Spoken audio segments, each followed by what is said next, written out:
Welcome to the I Dare You podcast by United Against Human Trafficking. I'm your host, Elaine Andino, and we believe that together we can end exploitation. Joe, thank you so much for being our guest here today. I am so excited about our conversation, for everybody to hear about the connection between porn and trafficking and learn kind of some things that we don't really talk about too much as a community. And I know that you are very used to having this conversation. You're very passionate about it. And each time I'm very grateful that I get a chance to talk about it, because it does need to be something that we explore and tie to the more common parts of each of our lives, because it's not as abstract as people would believe. Yes. Well, before we kick off, I'd love for our listeners to hear a little bit about you. So you are the Executive Director of Demand Disruption. Yes. Tell me a little bit about yourself, how you got involved in this work, and then what Demand Disruption does now. I always feel like I let people down with the answer to that first question. How'd you get involved in this? There's got to be some earth-shattering thing, and it really wasn't. It was an awareness. Like so many people that are in this fight, I learned the awareness of anti-trafficking and the trafficking problem in the greater Houston area through volunteering. And in this case, it was Elijah Rising. And then I saw a video one time that was a 7-minute video. I was sitting at work. I remember I used to be in oil and gas. I was in a sales position, did strategic accounts. And I got this link out of the blue from somebody at our house church. And that link was a 7-minute video that talked about how many illicit massage businesses are in Houston. And that rocked me, because I'm a Houston guy. Like this, I'm a native. I'm as Texan as it gets. And so as we started to volunteer, it became more and more clear, despite my reluctance, that I need to get involved with demand. I need to understand why someone buys. And realizing that the bottom line is why we have such an issue that we do have, is demand. So meeting the founder of what was then Love People Not Pixels, Bo Abdullah, I got to really understand this buyer-informed perspective. And in doing that, seeing how to engage with somebody who is at the point where they've made a decision to buy. And we have explored that ever since. And it's been years and years now, and we've learned quite a bit. So tell me, what does Demand Disruption focus on now when you're with buyers? Yeah, so we've got 2 primary mission directives. One, change the buyer's heart. Now, I know that sounds lofty and pretty when you say heart, but it really is what it sounds like. How do we connect with somebody who made that decision? Because nothing ever happens when it happens. There's something that led to it. There's a reason that man is there buying that day, and there's a reason that woman is there being exploited that day. There's a timeline that led up to that. And so we want to reach that buyer, and we do that at the point of arrest. When men are in handcuffs, we are there to begin a conversation with them before they go and get arraigned and go before the judge. We're there after they're arrested and convicted. We have conversations with them in a class setting in some counties. And in doing so, we began to unpack and work on discovering what led you there and the stories that come of that.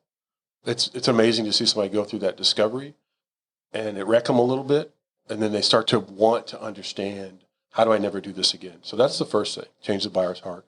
The second is we are going to be an obstruction between the buyer and the exploited. And we take that in many forms. We want to change the buyer's heart, but we're realistic. Some people aren't there. They're not there yet. They feel like this is almost an entitlement in a culture that tells them, you can have what you want. Go ahead. We tolerate commercial sex at a shocking level if we stop and really look at it. How easy it is to buy another person in our culture. Sounds crass and it is sad, but I can tell you through personal experience. Of course, I didn't complete this, but I can buy a person faster than I can buy a pizza online. It's just a fact. I can go directly from a porn site and click an escort service. And within, I think on our slide, it's 2 minutes and 44 seconds, I think is what we ended up with. And maybe it's just my inability to order pizza, but it took me about 4.5 minutes to do that. And when we look at that and we put them side by side, we realize that's a cultural issue. And we've got to understand it on those terms so that we can engage it and interrupt it. Let's go backwards, kind of in the same manner that you work with these men. So you meet a lot of these men at the point in time where they've already gone through the process and all the barriers, they've had to break down internally to go purchase sex. So you're meeting them kind of at the end of what we would call the escalation. Yeah.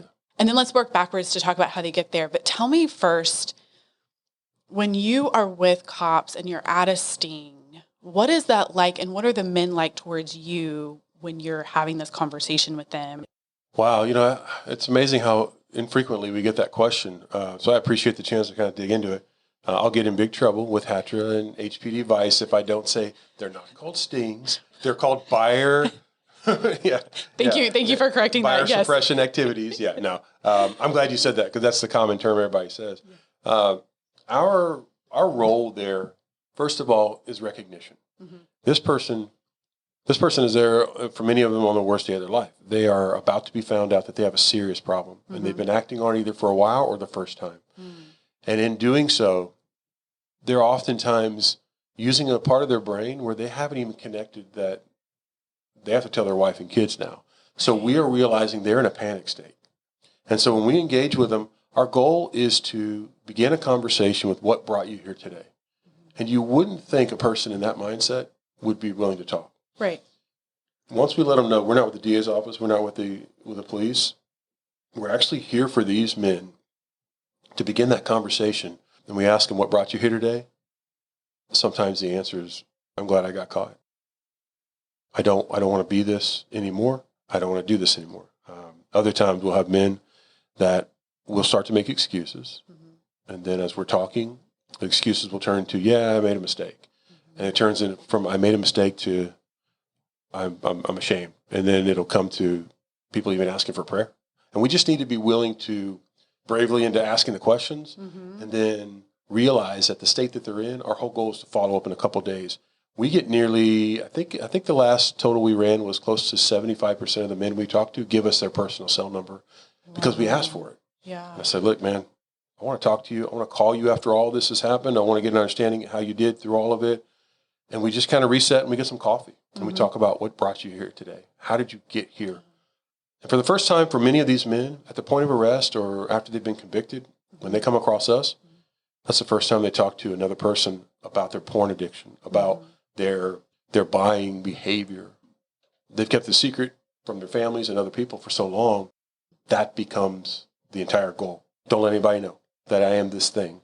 And so we want to sort of open a conversation to have that discussion. Human trafficking affects so many people and devastates so many lives on both the buyer and the seller's side.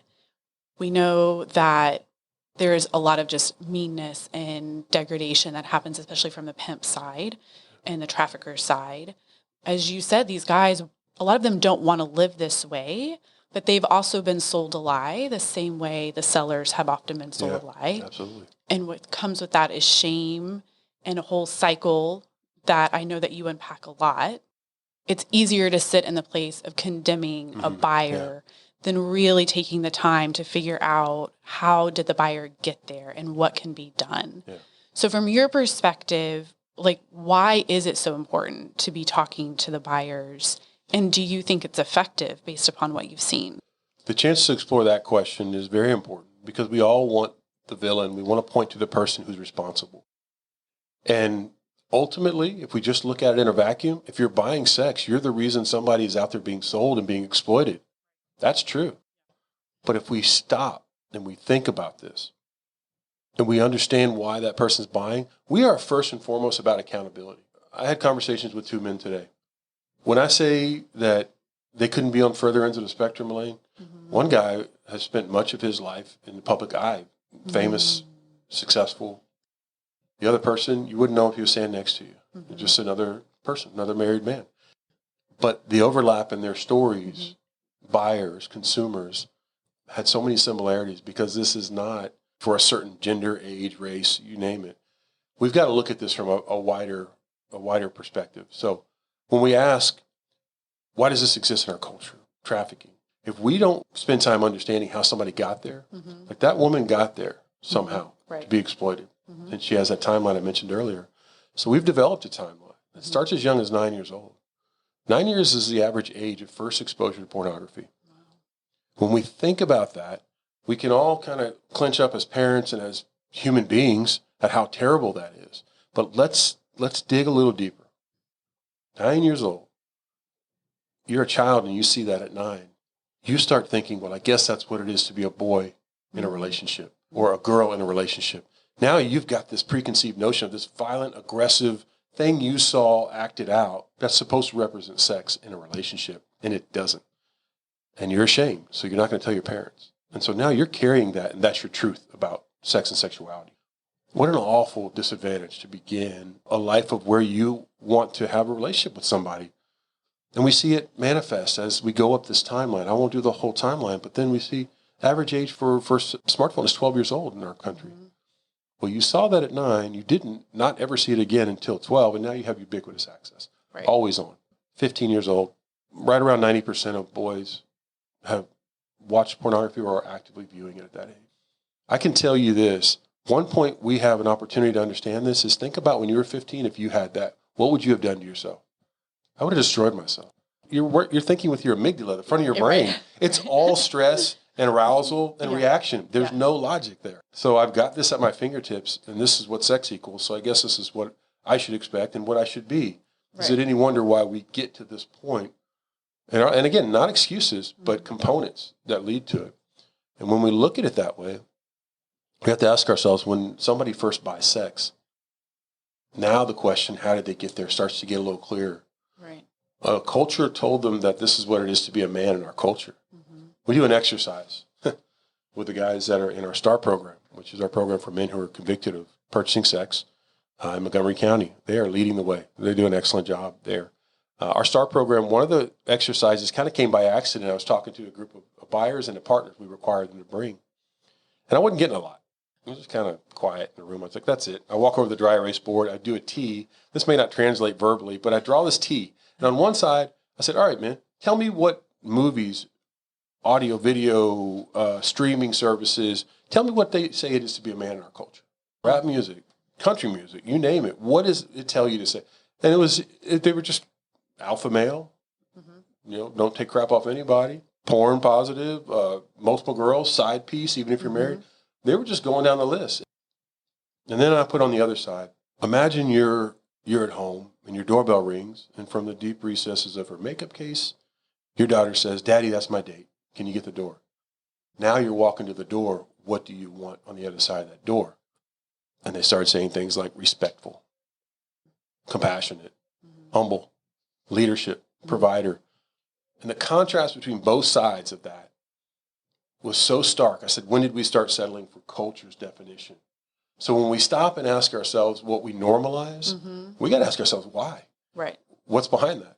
And what does it lead to? And so I'm glad that you brought up porn. Talk to me about why we're talking about porn as we're talking about human trafficking. Like, why is there a correlation that it matters when kids are 9, buyers? People defend watching porn all the time. Who am I hurting? Yeah. This is a stress reliever. This is, what I just do by myself. What are some reasons why maybe that's not quite accurate? Yeah, I'll answer that. Let me change the setting. Imagine me in front of an entire church and doing a question and answer with a pastor, getting that question, and me telling a church, y'all, this is not a morality argument. Don't let it become that, because this industry, the hypersexualized industry that's pushing all this, they want it to be, so they can point and say, judgment, you're shaming us based on, you're forcing your morality on me. And it's this fundamental argument that helps him sidestep the truth. This is not a morality question. This is a health question. So when we talk about, well, what does it matter if I watch porn? That is a logical question, because it's sex, and I'm a red-blooded American male or woman, and so sex is good. Why does this matter? The type of sex I like in pornography is none of your business. So we start down that morality trail. We have to stop and realize that it's so much more than that. For the viewer, I created something called the escalation dynamic. And the escalation dynamic was a direct result of having a conversation with a guy in handcuffs. We were talking, and I've told the story so many times, but I think it bears repeating because it kind of lays the groundwork for why we have to understand what pornography really is. As we're talking, he said, look, man, I'm just a single guy who got caught. I don't have a problem. And I didn't know what to say to that, so I just said, can we just talk about what it's like to be a man in our culture? And where we went from there was talking about softcore pornography and hardcore pornography. So this, I've seen it kind of category. And I asked him, do you realize that 90% of softcore pornography has violence or degradation toward women in it? 90%. Why do you think that is? And of course, he didn't say anything. He was kind of standoffish. That's all right. He was in handcuffs. He wasn't going anywhere. So I just kept going, right? And I said, the reason that is because the part of your brain that processes sexuality and violence very closely knit. And that aggression stair steps you into very soon triple X porn, a different stimuli, so that you have a cause and effect in your pleasure centers of your brain. And it's also much more addictive. It is compared to narcotics in the level of addictiveness. And so when we think about that, we got to realize the porn industry does not care about you. That's an understatement. Like they need you, but they don't care about you. You're disposable. Whenever the porn industry develops content, the real fantasy isn't the corny scenarios and the different combinations that they do on scene. The scenario is that any of it's real, any of it. Because the actors, even after one or two opportunities, and this is coming from friends of mine who have been in the industry, people I've gotten to know and have a great deal of respect for, have left the industry and said, the drug addiction, the reliance on narcotics just to get through that life, it's through the roof. And the manipulation is every shoot. So we've got to realize that it's not real. And then that stair step goes from I've seen it, I want to be around it. And that's where we get into kind of calling the shots with a webcam or at a strip club. You get to engage. Now, it's all very legal at this point, right? Right. And we all think, well, to each their own. It's tacky, but none of my business. People don't truly realize the predatory nature of this industry. But then also, guess what? That webcam, it goes both ways. Yeah. I have talked to multiple men who have been blackmailed because there's a camera on them too. Really? And the things that they are asking that woman to do, that's getting recorded. Wow. And they get a little snippet of it in their email. And they get blackmailed. And I'm not saying that for shock and awe. I'm saying that because it's not something you would ever expect. And it certainly isn't the way you treat a customer, air quotes. Oh. And so now we've seen it, we've been around it. And then that stair step takes us to, okay, I think I want to experience it. Who does it hurt? Pornography is human trafficking's greatest commercial. I've said that so many times because I've seen it play out, sadly, so many times. Yes. You've got this representation of this thing that you think that you somehow want to, it'll be better, or it'll be this, it'll be that. And finally, you escalate for some people to the point of purchase. We've got to understand that in a society that makes it so easy to buy that, there's a cost for every transaction. What you do and what you agree to is going to cost something. And then when you balance that reward, you don't realize that there are over 40 negative consequences to viewing pornography. Really? 40. Okay, 40. All right, so tell me what a couple of those are. All right, I will tell you categories first because that, I think it tells a big part of the story. There's psychological, there's emotional, there's physical, and there's spiritual. These categories, we fill out these categories from research and then also our own personal data from hundreds of buyers that we've worked with. In the physical category, if you have not been listening so far, I'm talking louder into the mic because you need to hear this. Erectile dysfunction. There are studies after studies and more that shows this aggressive ascension on this arc of ED medication and marketing of ED medication along with high-speed pornography. They're just overlaid. In a matter of like a window of about 70 years, the increase from people who are struggling with ED, because that's not to be trivialized. That's a vascular issue. It's very real. And so there should be medicine for that. I literally have had men tell me, I watch porn, but I'd make sure to stop watching too much of it because I don't want to have ED. Yeah. How much is too much? Show me that ratio, buddy. I want to see it. Because you're going to find out at the worst possible time that, was too much. Right. Yeah. Dang it. I miscalculated. Yeah. And why is that? If I were sitting here and the first time I heard this, I'd be like, this guy's making this up. Let me put it in this term. Your mind will associate sex and sexuality with the repetition of it. If I have never watched pornography and I'm with a woman, my heart's going to race. I'm going to be nervous because I'm expecting to have sex and it's exciting and it's terrifying for some people, right? But if that point comes and I've got 500 hours from my 10th birthday to 19 years old, 21, whatever, and then that point comes, my brain has associated sex with that screen, that phone, that video, that cause and effect. I have been just spiking my pleasure center in my brain, oxytocin, all these hormones are released, and it's all been video-based. It's all been based on this thing I'm seeing and not this person I'm engaged with. So that's a physical attribute of it. There's psychological depression. There's a study recently from college students, and the sad truth is that this a large cross-section of them were struggling from acute depression and directly related to the pornography that they were viewing and the loneliness and the shame cycle they found themselves dropped into. So there are a number of different reasons that we point to that. And the number one reason is that you will never see that warning label on a porn site. Joe, who am I hurting? I'm not even supporting the porn industry. I don't use my credit card. It's all free. Right. That is a logical argument. Here's the truth of it. How much did you pay for your last Google search? Seriously. It's free. And what is the most powerful, affluent organization on earth? Why? Now, I'm not saying Google is behind the porn industry. Hear me right, because I don't have money and I can't be sued. Google, I'm your friend. It's this freemium thing, right? Yeah. Well, they're not making money on the user. They're making money on the advertising because they have hundreds of millions, if not billions of customers. And porn does the same model. Yep. And so they really capitalize on that. And so when we look at who am I hurting, personally, the consumer, they do not care about the fallout from your relationships. They don't care about the legacy of secrecy and your struggle. And you as a parent who won't have that conversation with your kid because you're struggling with it. If that sounds very specific, it is, because that was my story. Yeah. I mean, I struggled for 7 or 8 years, and I went through most of that time not thinking I was struggling. But I was certainly not going to have a conversation with my oldest son about it because I wasn't opening that door. I taught him how to treat a woman, how to be respectful. I emulated that with the way I treat his mom. And there was never really a conversation of danger of pornography. Right. And that was a failure as a parent on my part. Yeah. And there's a generation of parents that can have the same story because we grew up with this thing that we weren't ready to handle. Everybody talks about generation gaps and technology gaps. They've always existed. They've never existed in the way they have in our lifetime. It was 18 years when the internet basically reared its wonderful, terrible head.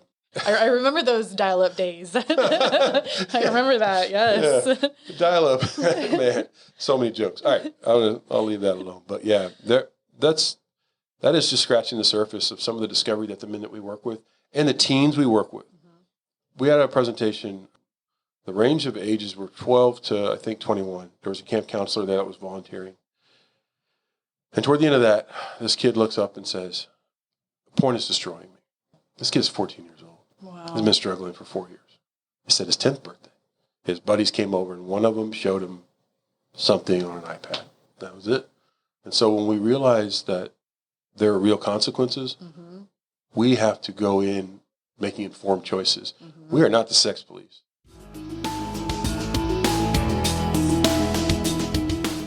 I hope you're enjoying our conversation with Joe from Demand Disruption.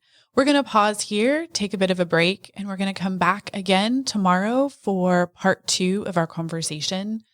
Join us as we talk more about the link between pornography and human trafficking, as well as what do we do when we ourselves are struggling with a porn addiction or a loved one is struggling with a porn addiction? What are some steps we can take to freedom? What are some resources? And stay tuned to listen to success stories that Joe has had with former buyers and how they go from sex buying to advocating against human trafficking. Thank you and see you soon. Thank you for listening to I Dare You, a podcast by United Against Human Trafficking. Please like and subscribe to the podcast, as well as share this with all of your friends and family. And we'd love to hear from you. Feel free to message us at podcast@uaht.org, or you can find us on all social media platforms. Thanks for listening, and we'll see you next time.